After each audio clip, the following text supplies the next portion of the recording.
എണ്ണി എണ്ണി സർക്കാരിന്റെ നേട്ടങ്ങൾ പറഞ്ഞു.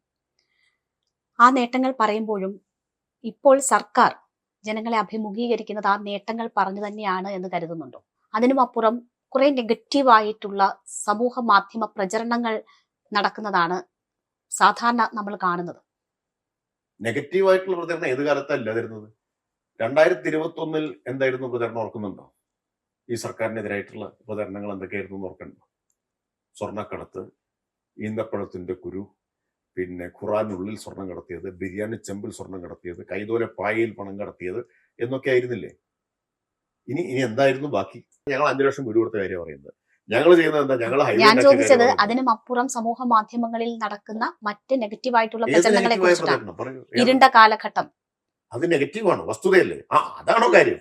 ഞാൻ വിശദീകരിക്കാമല്ലോ. ഇരുണ്ട കാലഘട്ടം ആയിരുന്നില്ലേ? ഏത് കോണ്ടെക്സ്റ്റിലാണ് അത് പറഞ്ഞത്? അത് പറഞ്ഞത് പവർ കട്ടിന്റെ കോണ്ടെക്സ്റ്റിലാണ്.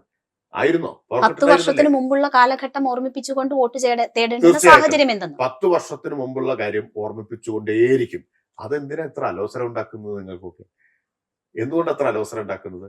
അപ്പൊ 10 വർഷം മുമ്പുണ്ടായിരുന്ന UDF ഭരണം മോശമായിരുന്നു എന്ന് ജനങ്ങളെ ഓർമ്മിപ്പിക്കാൻ പാടില്ലേ? അത് കുറ്റകരമായിട്ടുള്ള കാര്യമാണ്. മോഡി നെഹ്റുവിന്റെ കാലം മുതൽ അനാവശ്യമായിട്ടുള്ള കാര്യങ്ങൾ പറഞ്ഞുകൊണ്ടിരിക്കുകയല്ലേ, തെറ്റായ കാര്യങ്ങൾ. ഞങ്ങൾ ഉള്ള കാര്യമല്ലേ പറയുന്നത്, അല്ലേ? ഇപ്പൊ 10 വർഷം മുമ്പ് കേരളത്തിൽ പവർ കട്ട് ഉണ്ടായിരുന്നു. അത് പറയുന്നത് കുറ്റമാവൂ? പറയാൻ ഒരുപാട് കാര്യങ്ങൾ വികസന നേട്ടമായി 10 വർഷം കയ്യിലുണ്ടെങ്കിൽ അതല്ലേ പറയേണ്ടത്? പോസിറ്റീവായ ക്യാമ്പയിനാണ്. 10 വർഷം മുമ്പുണ്ടായ പവർ കട്ട് ഇന്ന് കേരളത്തിന് പഴങ്കഥയായി. അതാണ് ഞങ്ങൾ പറയുന്നത്. 10 വർഷം കൊണ്ട് 10 വർഷത്തിനുള്ളിൽ പവർ കട്ടേ ഉണ്ടായിട്ടില്ല. അത് പോസിറ്റീവ് അല്ലേ? 10 വർഷം മുമ്പ് സർക്കാർ സ്കൂളുകൾ അടച്ചുപൂട്ടാൻ തീരുമാനിച്ചാണ് ആയിരക്കണക്കിന് സ്കൂളുകൾ. ഇന്നോ സർക്കാർ സ്കൂളുകളുടെ കുട്ടികളുടെ എണ്ണം കൂടി. നാഷണൽ സ്കൂൾ ക്വാളിറ്റി ഇൻഡെക്സിൽ കേരളം ഇന്ത്യയിൽ ഒന്നാമത് നിൽക്കുകയാണ്. 10 വർഷം മുമ്പുള്ള സർക്കാർ ആശുപത്രി കെട്ടിടം നോക്കൂ. അതാണോ ഇപ്പൊ കിഫ്ബിയുടെ ഫണ്ടിങ് ഉപയോഗിച്ചുണ്ടാക്കിയിട്ടുള്ള കെട്ടിടങ്ങൾ? 10 വർഷം മുമ്പ് കേരളത്തിൽ നാഷണൽ ഹൈവേ ഉണ്ടോ? നാഷണൽ ഹൈവേ നിർത്തിവെച്ച് പോയതല്ലേ? 2016 ഈ ഗവൺമെന്റ് അധികാരത്തിൽ വന്നിട്ടല്ലേ നാഷണൽ ഹൈവേയുടെ പണി തുടങ്ങിയത്? അത് പറയാൻ ഞങ്ങൾക്ക് അവകാശമില്ല എന്നാണോ പറയുന്നത്?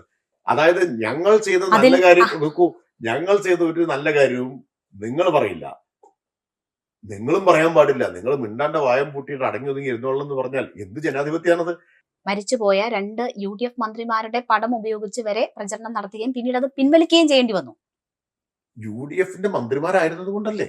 അത് മന്ത്രിമാരായിരുന്നത് കൊണ്ടല്ലേ?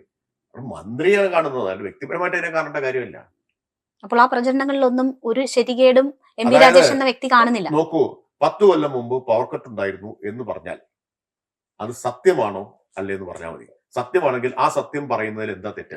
മകനെ തിരിച്ചു വരരുത് എന്ന് പറഞ്ഞ് പണ്ട് മന്ത്രിമാരായിരുന്ന 10 കൊല്ലം മുമ്പ് പുസ്തകം ഓണപരീക്ഷയ്ക്ക് പോലും കൊടുത്തിരുന്നില്ല എന്ന് പറയുമ്പോ ആർക്കാ പൊള്ളുന്നത്? UDFന് പൊള്ളുന്നത് മനസ്സിലാക്കാം, മാധ്യമങ്ങൾക്ക് എന്തിനാ പൊള്ളുന്നത്? UDFന് അവരുടെ കൊള്ളരുതായ്മകൾ പുറത്തു വരുമ്പോൾ കാര്യങ്ങൾ പറയേണ്ടുന്ന ആവശ്യമുണ്ടോ ഇപ്പോൾ എന്നതാണ് ഞാൻ ചോദിച്ചത്. 10 വർഷത്തെ നേട്ടങ്ങൾ പറഞ്ഞാൽ പോരെ എന്നതായിരുന്നു എന്റെ ചോദ്യം. അല്ല, അതാണ് ഞാൻ പറഞ്ഞ ഈ ഒരു അസ്വസ്ഥത ഉണ്ടാക്കാൻ തന്നെയാണ് ഞങ്ങൾ ഈ പറയുന്നത്. ഈ അസ്വസ്ഥത ഉണ്ടാക്കാൻ തന്നെയാണ്. 10 കൊല്ലം മുമ്പത്തെ കാര്യങ്ങളെല്ലാം ജനങ്ങൾ മറന്നുപോയി എന്ന് കരുതുന്നവർക്ക് ഒരു അസ്വസ്ഥത ഉണ്ടാവും. അതിങ്ങനെ ഓർമ്മിപ്പിച്ചാൽ ഞങ്ങൾ പിന്നെ എന്ത് ചെയ്യും എന്നുള്ളത്, അത് ഞങ്ങൾ ഓർമ്മിപ്പിച്ചുകൊണ്ടേയിരിക്കും. എന്തിനു വേണ്ടിയിട്ട്? ആ അവസ്ഥയിലേക്ക് നാട് തിരിച്ചു പോകരുത് എന്ന് ജനങ്ങളോട് അഭ്യർത്ഥിക്കാൻ വേണ്ടിയിട്ടാണ്.